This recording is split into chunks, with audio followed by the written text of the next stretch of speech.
На културен план во 2010 година манифестациите ја продолжија својата долгогодишна традиција. Бевме сведоци и на раѓањето на неколку нови. Овде ќе издвоиме само дел од нив. За почеток, во никој случај не смееме да ги заборавиме оние манифестации кои го величаат пишаниот збор. Изминатата година уживавме и во 42-то издание на Струшките вечери на поезијата, според многумина еден од најреномираните поетски фестивали во светот.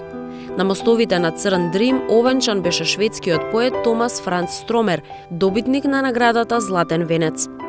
Одржано беше и меѓународно поетско читање Меридијани, како и вечер на современа индиска поезија и неформални поетски читања. По неколку годишна пауза повторно беше организирана вечерта поетски портрет во црквата Света Софија во чест на лауреатот. Во 2010 на Струшките вечери на поезијата учествуваа 80 поети, од кои 30 домашни и 50 од странство. На 13 и 14 август традиционално се одржа 22-то издание на манифестацијата Поетска ноќ во Велестово. Првата вечер беше посветена на Никола Маџиров, за чие творештво зборуваше академик Матеја Матевски. Втората вечер, глобално поетско село, беше со интернационален карактер. На неја учествуваа уметници од Сирија, Франција, Турција, Србија и Израел. Во рамките на манифестацијата беа поставени и две изложби. Онаа на Јане Бакрески во црквата Успение на Света Богородица и онаа на Гоце Спасовски. Под мотото Љубов на прв поглед, од 13 до 18 април се одржа 22-тиот меѓународен саем на книга и либрографика. Манифестацијата веќе прерасна во водечки настан на поклониците на убавиот збор и една од најпосетените саемски манифестации кај нас. Во деновите на саемот посетителите, освен во новите изданија на домашните и странските издавачки куќи, ги очекуваа и бројни промоции, тематски средби и пригодни изложби. Во 2010 се одржа и 47-та галичка свадба. Овој пат младенците беа 27-годишните Љупка Талевска и Филип Шотаровски по потекло од Галичник. Во текот на двата дена, 10 и 11 јули, младенците ги поминаа сите адети кои за мијачкиот крај се вековна традиција за Петровден. Галичката свадба е една од најпосетените атракции во Македонија.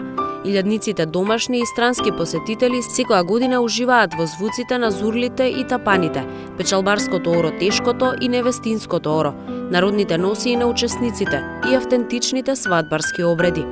Не можам да не ја споменам невестинската носија која тежи 21 килограм. Во близина на Галичник, во едно друго мијачко село, се роди една нова манифестација. Станува збор за мултимедијалниот фестивал Лазарополе Фест. На отворањето на 29 јули прикажан беше филмот на Љубиша Георгиевски «Планината и гревот», пошто следуваше настап на Мизар. Понатаму настапија и Бей да Фиш, Фолтин и Бернајс пропаганда.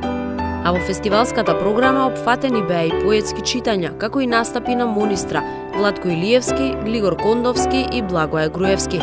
Главниот настан сепак беше доаѓањето на тапаните мајовци.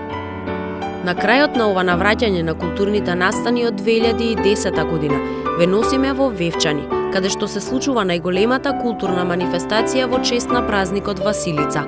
Секоја година во 3 карневалски дена, Вевчанскиот карневал нуди неверојатно богата програма, која исто така привлекува илјадници домашни и странски гости.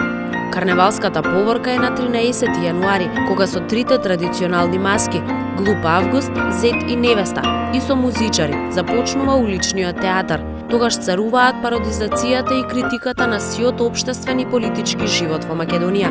Потоа со веселбите до доцна во ноќта, посетителите ја испраќаат старата, а ја дочекуваат новата година. 14 јануари почнува со традиционалното вевчанско оро и ритуалното палење на маските.